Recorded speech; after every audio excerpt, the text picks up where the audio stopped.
Welcome to Checking In, a Lodging DEI chat. I'm your studio host, Oren Stewart. Thank you for joining us today. We have another great episode in store for you. Stay tuned. You do not want to miss it.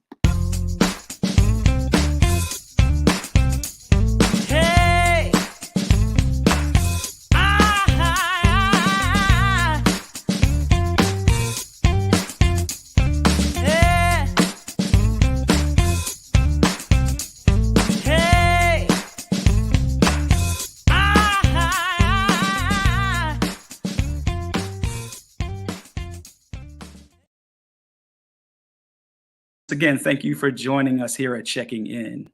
I am Oren Stewart, your studio host. Now let's introduce the hosts of the show, Miranda Kitterlin Lynch and Leon Thomas. Hello to you both. Hey, Hi. how you doing? Doing well. Have a great show. Thank you. Thanks. Miranda, how you doing? I'm doing great. Happy Women's History Month. Hey, right on, right on. Here we are. Here we are. Episode number, I want to say 21. I think 21's legit. I think 21 is it. Yes. Episode number 21 of Checking In, a Lodging DEI chat. It's been a fun time doing these shows with you. Absolutely. It's always great to have these conversations. I continue to learn and I appreciate the opportunity and I love doing it with you. Yeah, thank you. Thank you. It's a great learning experience for me too. I love the guests that we've had on. And if someone would like to be a guest on the show, you can contact me. My name is Leon Thomas. You can give me a phone call or text at 443-756-5700, or you can email me at leon@theleonthomasgroup.com. How can folks get in touch with you, Miranda? You can definitely find me on LinkedIn, or you can literally just Google Miranda Kitterlin Lynch. And if you find another one, let me know. Then I'll have to change my tagline. I like it. I like it. Now, before we bring our guest on, I have to share some personal experiences. Right? Some things have happened in the last couple of weeks that make you go, So let's start with a couple weeks ago. As you know, I run a youth racquetball program in Baltimore. The name of the program is Racquetball Revival. And to learn more about Racquetball Revival, you can go to the website. That's racquetballrevival.com. Racquetballrevival.com. Now, I pick up 2, sometimes 3, maybe 4 kids on our way to play racquetball. And a couple weeks ago, we went into a store, and our attorneys have said not to mention the store name yet. Don't mention it yet. However, they sell coffee, and the name of the store could be the hours that they were open when they first started the brand. Leon, you're dancing on dangerous waters. I'm dancing right on the line, So the boys get the items that they want, and we stand in line, and we notice that some folks are being asked, are you paying with an EBT card? And we start paying attention to it, more closely. And I get up in line and she says, are you paying with an EBT? I'm like, no, I'm paying with this. It's okay, good. We finish the transaction. We get to the car. One of the young men said, did you notice all the black folk were asked if we were paying with EBT and the white folk and no one else was? Like, you sure? Like, yeah. He says, all right, we'll check it out a couple weeks from now when we come back. We go back and we're paying close attention to it. And sure enough, all the black folks in the store are being asked, are you paying with EBT? White folks and others were not. Wow. How can that happen? Why only the black folks being asked this question? I don't know the answer. Do you don't?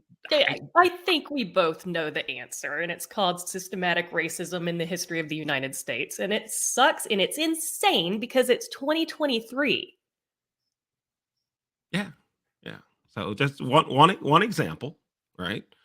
Now we're not going back to that particular location again. Good. Right? May even go to another brand this Saturday when we get together to play. Now, let's bring it up to today. I finished playing racquetball this morning, and I'm a pescatarian.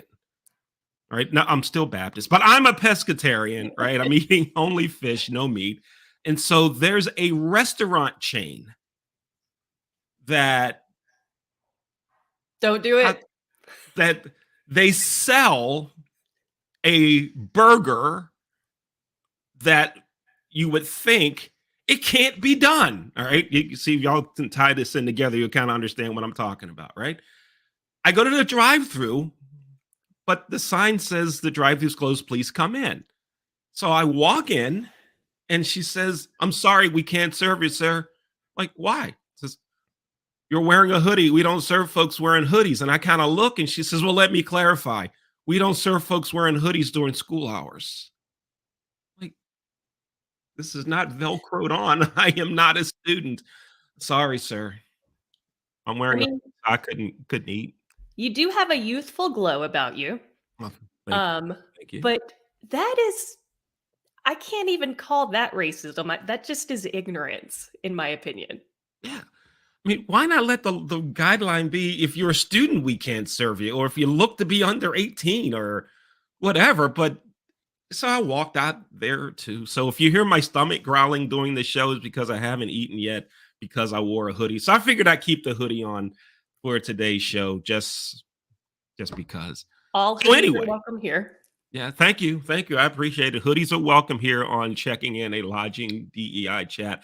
If you're listening to the podcast, wherever you're listening to, we're on a lot of platforms. If you're listening, you don't see the hoodie, and that's okay. But you know what a hoodie looks like, or you could go on YouTube and just search it and you can find our show there. So anyway. If I had one within reach, I'd put it on in solidarity. Well, thank you. Here you go. There it is. So Miranda, tell us about today's guest. Oh my gosh, I'm so excited. These are two of my favorite people. They are so fun, so interesting. They actually met in my class. I'll let them share the story. We have Joslynn Gomez and Padero Miller joining us from beautiful, sunny South Florida. Hi, guys. Hi, how are you? I'm good. Hey. Do you want to share with our listeners before we get into it who you are and what you do? Sure, Joslynn, you can go first. Okay, so my name is Joslynn. Hold it. Let's stop right there. Hold it. No, I mean, don't stop the recording. Let's stop the conversation here a second. Padero, you're a smart man. Let the wife go first. You got it, man. Mwah! Yes, this is a smart guy. I don't know how long you've been married, but you got it, man. You learn a thing or two over the days. That's right. Okay. All right, go ahead. So my name is Joslynn Gomez. I recently graduated with my master's degree in hospitality last May, actually. So I've been working in the hospitality industry for about 3 to 4 years now. And yeah, we recently got married to Padero. And we both are in the hospitality industry, so it's pretty cool and unique in the fact that we both know what we're talking about instead of it being like, I have no idea what a BEO is. So yeah, it's been pretty great, and that's pretty much who I am. Awesome. Yeah, so again, my name is Padero Miller, a recent graduate as well. Like Joslynn mentioned, we both met in school in our hospitality program here in South Florida. I have a passion for, sales and marketing, sales and events, hospitality management, real estate development. So that's pretty much my whole thing. And I'm here doing my time and enjoying every bit of experience I get here on the job. And that's pretty much it. Yeah. Awesome. And thank you both so much. Does one of you want to share with our listeners the story of how you met? I think you'll get two different stories. So Okay, Joslynn, do you want to share the story of how I will share the story of how we met. So funny enough, I was actually the TA for Dr. K here. That was, I think, my second semester doing it with Dr. K, which was great. And Padero decided we have class only 3 times in a semester, like the best thing you can have in the world. Only 3 times a semester from 9 a.m. to 5 p.m. All she asks is for just a few hours, 3 times a semester. Padero decides he's going to attend class late and waltz in the middle of class. We're in the middle of icebreakers, and he's like, "Oh, what are we doing?" And I'm taking his attendance. I'm like, "We're doing icebreakers." And then he starts asking me the questions, and I'm like, "Sir, don't ask me. Ask the other students. Like, I'm doing my attendance here, please." So it was pretty much just like, let's not talk to each other. It wasn't anything. Then we actually had a special guest, not Jay Shetty, They lit. Jay Lit. Lit. There you go. So many different people. Jay Lit come to be a guest during the class. We both liked the conversation that Jay Lit was providing, and we ended up going to lunch together with a group of people, and we were in the back seat of a car, literally just talking about like, oh yeah, Jay Lit was cool. And then Padero decides to ask for my socials. I didn't think anything of it, but soon enough, a month after that, we started dating, and yeah, now we're married. I love And it. now, Padero, you say there's a different story, though. Let's hear your version of this. And then, Miranda, let's share. I got to word this right. I started to say, let's share how we got married, but we're not. But let's talk about how you got married, how you met your husband, and I'll talk about how I met my wife. Go ahead, Padero. Sure. Johnson was pretty accurate. I'm pretty sure I had a good reason as to why I was running late. Had to have a good reason because Dr. K is like one of my favorite professors, or was one of my favorite professors at the time. But no, pretty much Jocelyn was on point. We both we struck up a pretty good conversation at lunch. It was a group of us. I don't remember the names of the two. No, I do remember the names. But we struck up a good conversation with a group of friends that we were with, or classmates, I should say. And yeah, we just really talked about Jay Litt's dedication to DEI, what his initiatives were for his company, and the rest was history. So pretty much it. Okay. All right. Right on. Now, Miranda, go ahead. How did you meet your husband? So, my husband likes to tell people that he hired me in Las Vegas because he thinks that that's hilarious. And he's technically correct. I did my PhD at the University of Nevada, Las Vegas. I planned very poorly financially, so I needed a job on the weekends to make ends meet. I walked into the ESPN zone in the New York on the Strip, applied for a job. He interviewed me. Love at first sight. Had to get a new job after that. Oh, okay. Right on. Right on. I met my wife at a grocery store. Oh, Our cart hit. a little meet cute Wow. Our cart situation. hit. Yes. I And think we you were might in have did that intentionally, Leon. No, yes, I did, but don't tell her.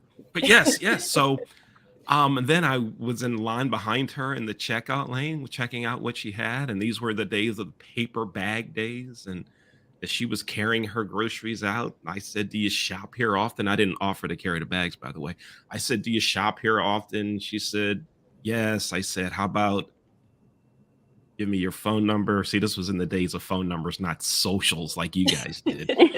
And she said no. Wow. So you went back to the started- grocery store every day after that looking for her? Oh, I started walking away, and she said, "Well, wait. How about you give me your phone number?" Oh, She was smart. nice. And we're in, and many years later. So anyway, that's enough about weddings. Go ahead, Miranda.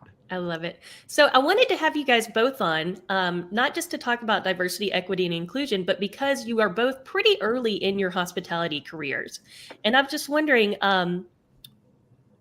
with all the companies after the murder of George Floyd saying that they're committed to diversity, equity, and inclusion, all these public statements, what has been your experience with the hospitality companies that you've worked for? Have you seen commitment to diversity, equity, and inclusion, or have you seen the opposite, or have you seen any change? I'd be happy to go first.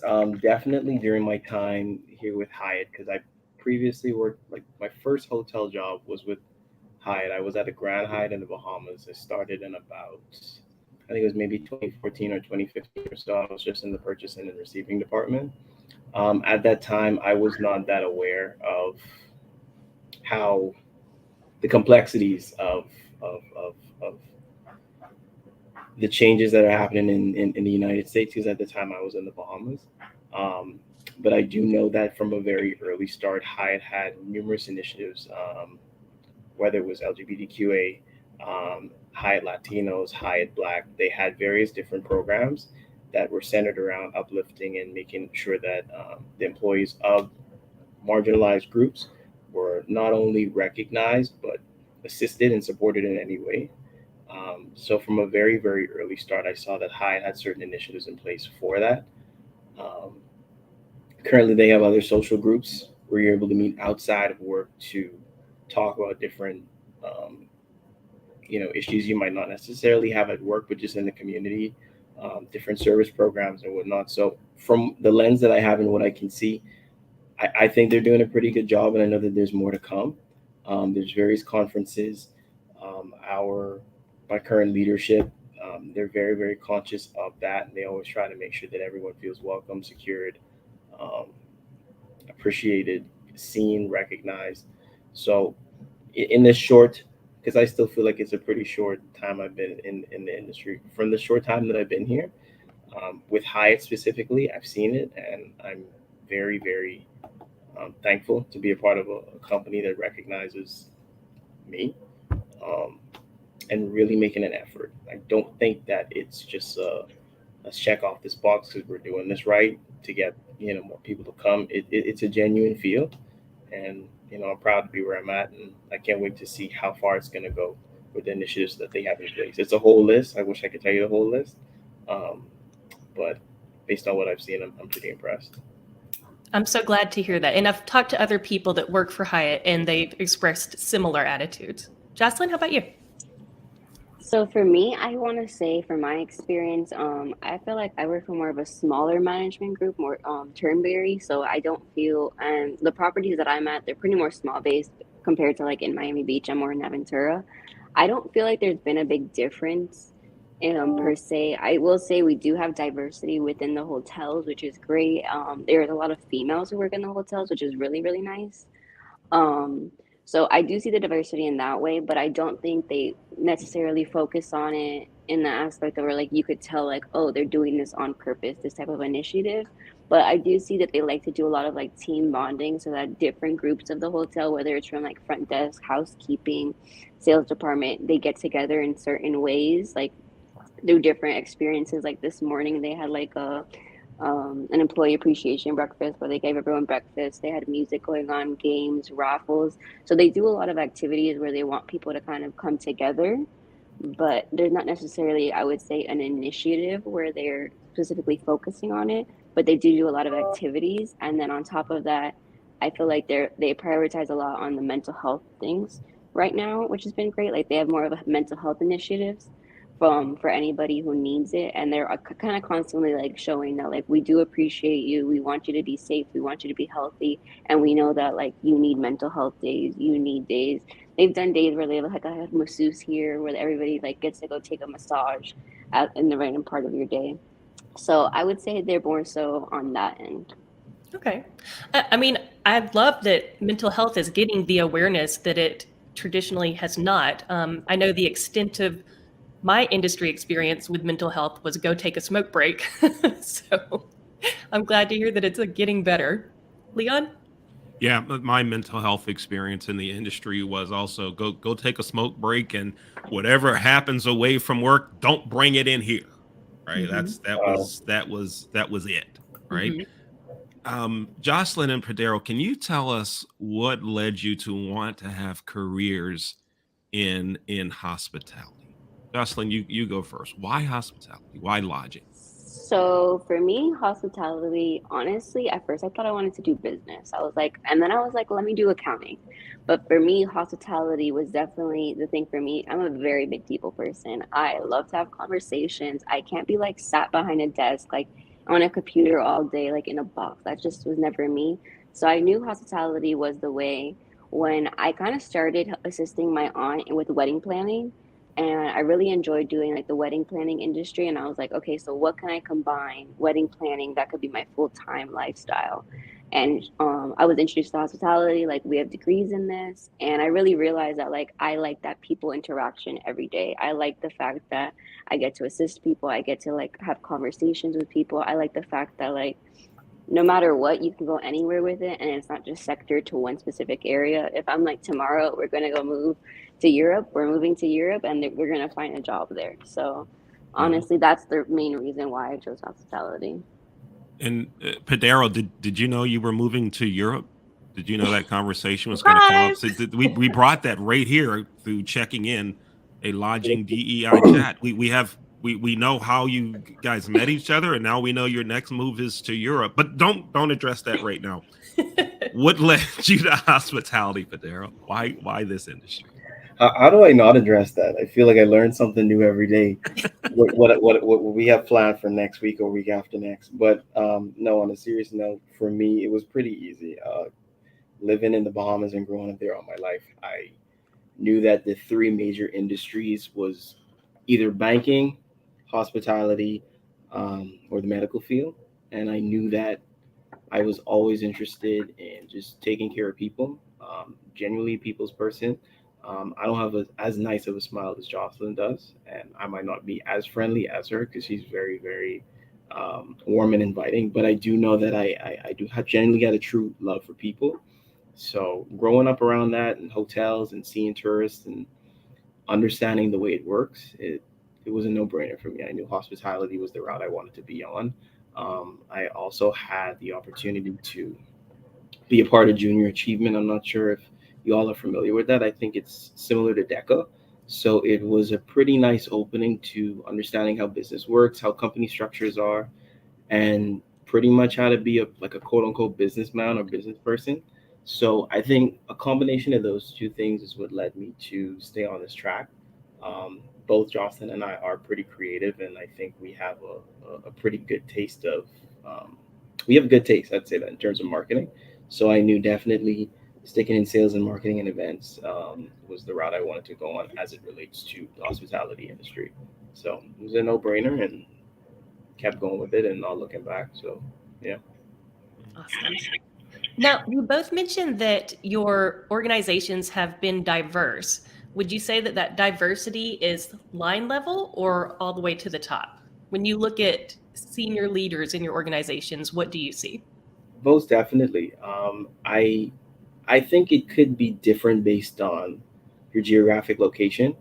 I worked for a Marriott in Little Rock. I'm not gonna say the times because I don't recall. Prior to COVID, and there was not much black representation or Latin representation at the top level. I don't even think it made it to the managerial level. Um, but of course, that was a city where the population, was different compared to South Florida, where I'm at now. I do see a difference. Currently, at my specific property, there are no directors that are no. I take that back. We're actually going to have an assistant director who's coming from the Bahamas. She's going to be starting in March. So looking forward to that. But she's going to be the assistant director of human resources. But besides her, I haven't seen any. But I'm hopeful. I know that it's not the same all across the board. And I firmly do believe it is based on the geographic location. I'm sure if you were to go to a city where it's densely populated with African Americans, like Atlanta, for example, I'm sure there'd be more director of sales, more director of operations, or more black general managers. Um, and then also female general managers as well. I think my entire time working in the hotel industry, I've only worked under one female general manager compared to the five male general managers I've worked under. So Mm-hmm. Mm-hmm. Jocelyn, how about you? So for me, I would say it goes all the way to the top, which is pretty nice. Like I said, mentioned earlier, Turnberry is not as big as Hyatt, in my opinion, in terms of a management company. And a little bit of the history about Turnberry. So the actual CEO is Jackie Sofer, and she's actually a woman. So that is really nice, 'cause just knowing that like a woman's on top, and then throughout the entire hierarchy, really like we have GMs that are males and there's GMs that are females. I will say for us though, it's more of a Hispanic population. So there's not as many Black people that I would say are general managers or things like that. And we don't really have anybody like that working in the hotel. It's a very big Hispanic community in Aventura, or that they're outsourcing from. So I would say it is pretty nice that it goes to the top, but there's definitely like room for more. But yeah, that's pretty much how it is here in Turnberry. Okay.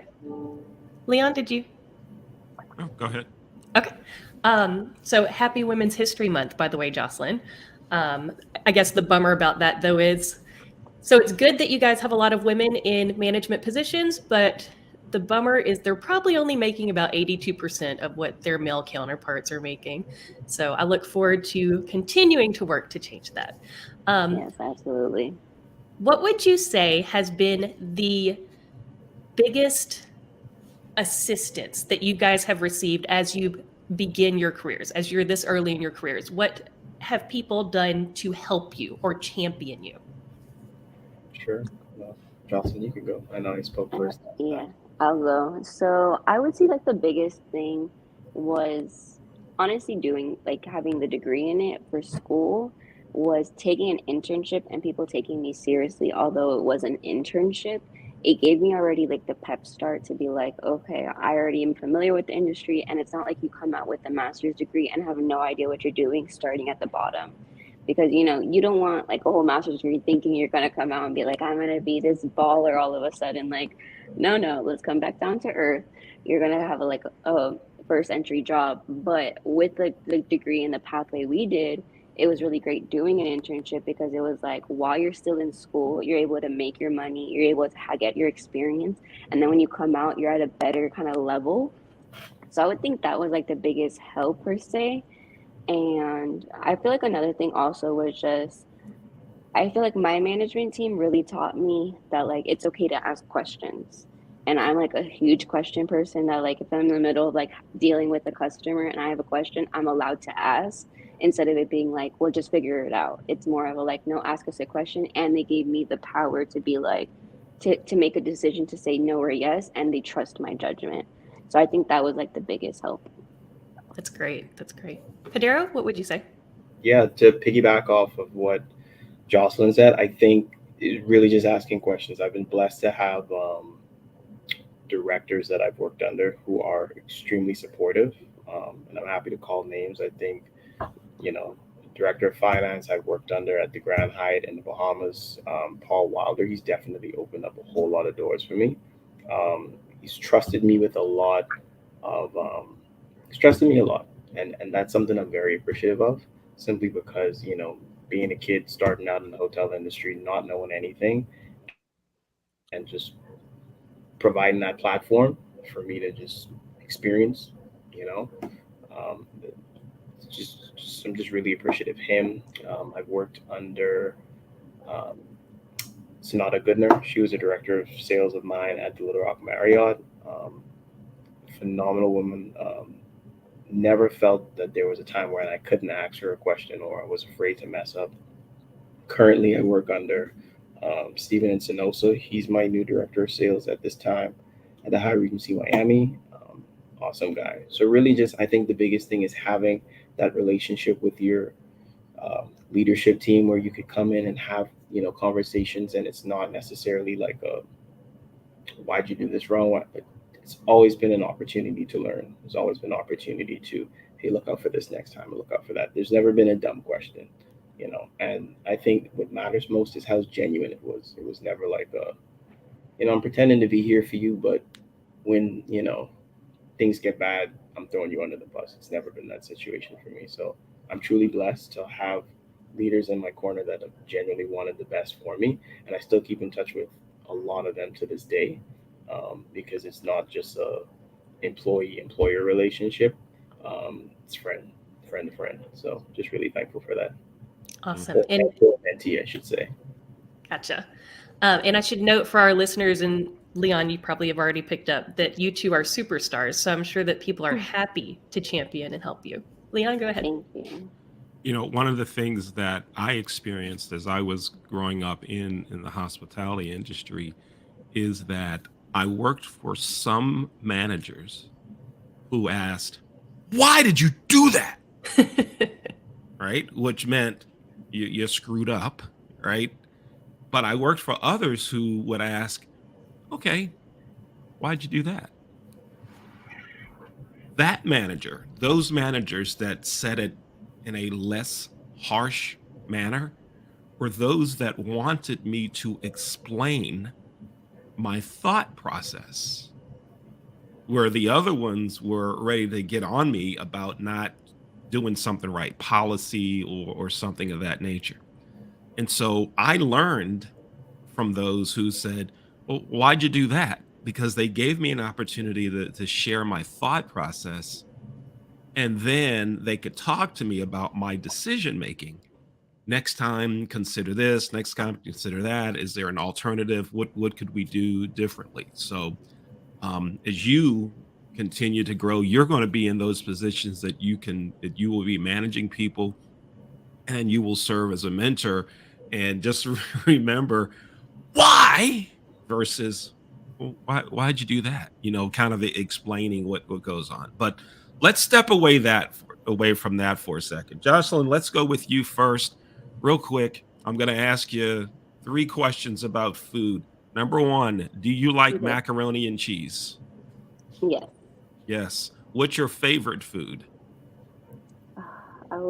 It's not food, but I love chocolate.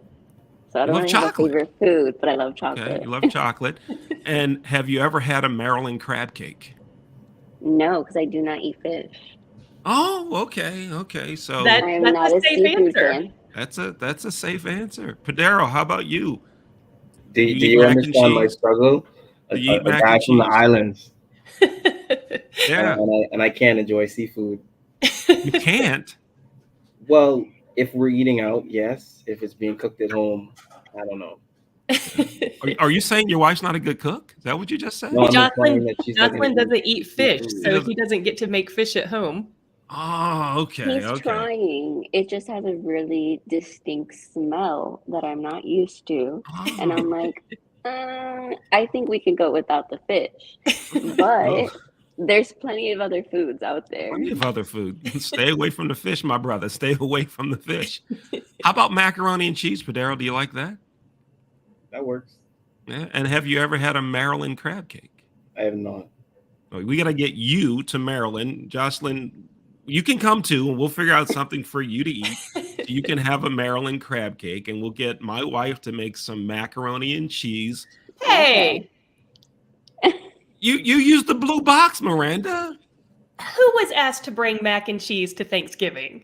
Oh, that's right. I'm sorry. You're right. I keep associating the blue box. We had that whole blue box thing. Because I I'm keep translucent. I keep thinking about the blue box, the blue box, the blue box, the blue box. All right, so here, you bring the mac and cheese. I'll figure out where we're gonna have crab cakes and other food with some chocolate, and we'll That have a sounds grand old time. How about that? Party. I would love Yeah, that. Would love yeah. that. We'll Looking do it. forward We'll to it. do it. Yes. All right, Miranda, you go ahead with our final one. Okay, so I want to ask you both. Now, you're not far from this age, but what would you go back and tell your 20-year-old self? Ooh, I don't know. You want me to go first? You go first. I mean, honestly, I would tip for my 20-year-old self, I would probably tell them pick something closer instead of driving an hour to work every day thinking like, oh, it's going to be so worth it. It was worth it, but I would say pick something closer so you have more time to do other things and realize that like your life is not your job.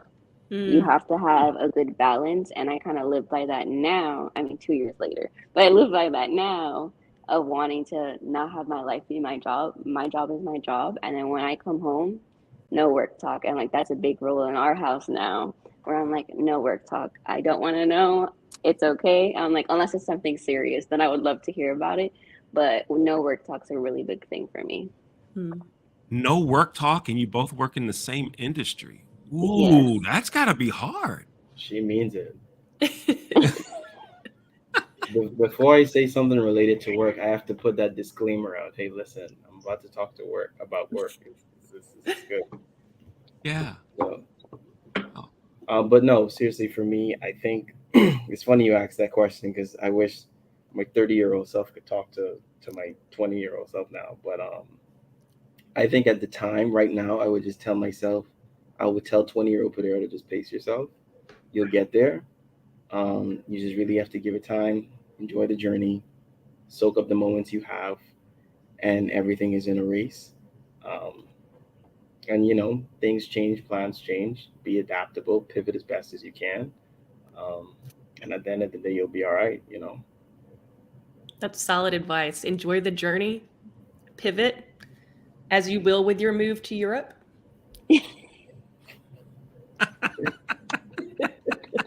Once We I have could to. take the dogs with me, that'll be great. That's all that matters. As long as he can take our huge German Shepherd wherever he goes, he's like, I'm fine. Me and her will be fine. And I'm like, excuse me, I'm in the picture too. And he's like, oh yeah, you could come along with us. Leon?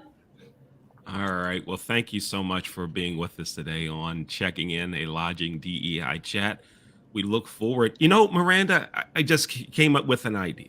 Tell me. After episode 35, after 35, Okay. let's have all of our guests and all of our production team. Let's have a huge gathering in Baltimore, I love it. right? I got the crab cakes. You got the mac and cheese. We'll figure out others to bring whatever, and we'll do a big 35th show. Of course, now if you're a prior guest and you're listening to this, we're not paying your way. But okay, we're not covering your expenses there. But you show up and we'll just have a grand old time chatting with each other. We'll make a big thing of it. What do you think, Padero? What do you think? I like the sound of that. You like it, Joslynn? I mean, it's not Europe, but I'll take it. I'll take it. It's not your. Oh, Wow. she's serious. She's serious. She's serious. She's serious. Y'all make sure you update us on where in Europe you end up, and I think that's happening. And And then after our 45th episode, we're going to come party with you guys. yes, Okay, let's do there it. it is. Leon, I Let's agree do to it. this only if racquetball's included. Okay, all right, you're in. Racquetball's included, but everyone on the production team has to play too. So that means Oren Stewart, who everyone's met because he's the host of the show, our studio host. Kelly has to play. Sorry, And Kelly. so does Dr. Jay Rasenko. He has to play also. And so does Jasmine Pollock, the host of Jasmine's First Impression Sports Talk. And Jeremiah Nixon and Ramisha Gordon. Everybody's got to play. I'm down. So just saying. Just saying. Joslynn and Padero, thank you so much. I love any chance I get to chat with you, and I appreciate you taking the time. Of course. Thank you for the invite. Thank you. Oh Thank wait, you. while we're doing while we're here and we have this platform and I was talking about shout outs, I definitely want to give a shout out to Dr. K. She has been amazing, and I could speak for both Joslynn and I during our time in undergrad and our not undergrad, sorry, our graduate degrees. Phenomenal woman. So thank you so much for opening each door that you could. Thank you for listening. Thank you for coaching. Just thank you, thank you, thank you.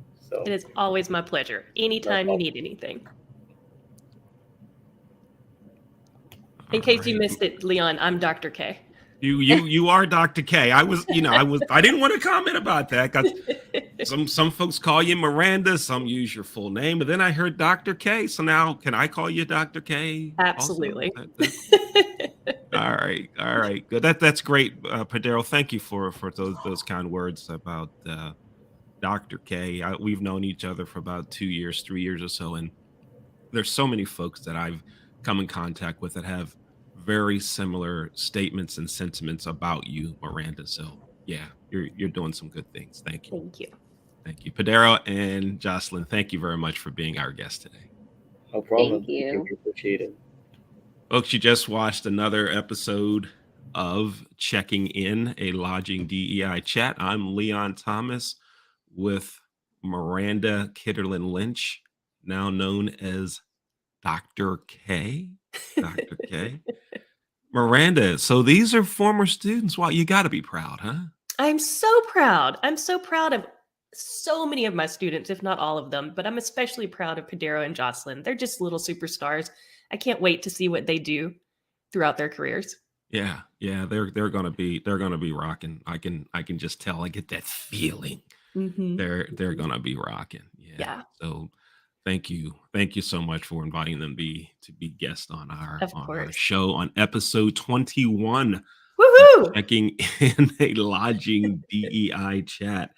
Again, if you'd like to be a guest on the show, it's real simple. You contact me, you contact Miranda. Miranda, how do they get in touch with you? You can find me on LinkedIn. You can Google Miranda Kitterlin Lynch. I'm real easy to find, real hard to hide. And you can contact me, Leon Thomas. You can give me a call at 443-756-9656 or email me at leon at theleonthomasgroup.com. And I'd like to thank our production staff, Kelly Johnson, Dr. Jay Rasenko, and Oren Stewart for their outstanding work on all of these shows. Thank y'all so much Yes, for what agreed. you do. And let's bring in our studio host, Oren, now. Let's bring on Oren. Hey, Oren, what's happening? All is well. Another amazing show by you both. As always, a great 2 guests today. First show with 2 guests. What you got? So now when we do this deal, the 35th show, I was thinking. Shindig, you don't eat mac and cheese. You don't eat. You were telling us before the show you don't even eat crab cake. I don't. I was going to say You I don't guess eat you guys crab are eating here in Texas. Yeah, I don't. But why? You play racquetball? I'll play racquetball. So the athlete in me will look. When you all were talking about it, I said, you know what? I'm definitely down for racquetball. Sorry on the crab cakes and sorry on the mac and cheese. So you could have fish for me. You will eat fish, but why no crab cakes? No, why not crab cakes? Just not a fan. Haven't had them for about 15, 20 years. Yeah. I don't eat crabs. Haven't had crabs in probably 40. Lauren, Learn something new every day. every time we chat, I learn something new. Yes, indeed. We're going to have a segment, the final 3 minutes. What can we learn about Oren today? Yes. Oh, wow. It's a lot to learn. How does one who lived in Baltimore not eat crab cake or crabs? No. How did you dodge that? Easy. Wow. I would say the way I do things is normally very different. I beat to my own drum.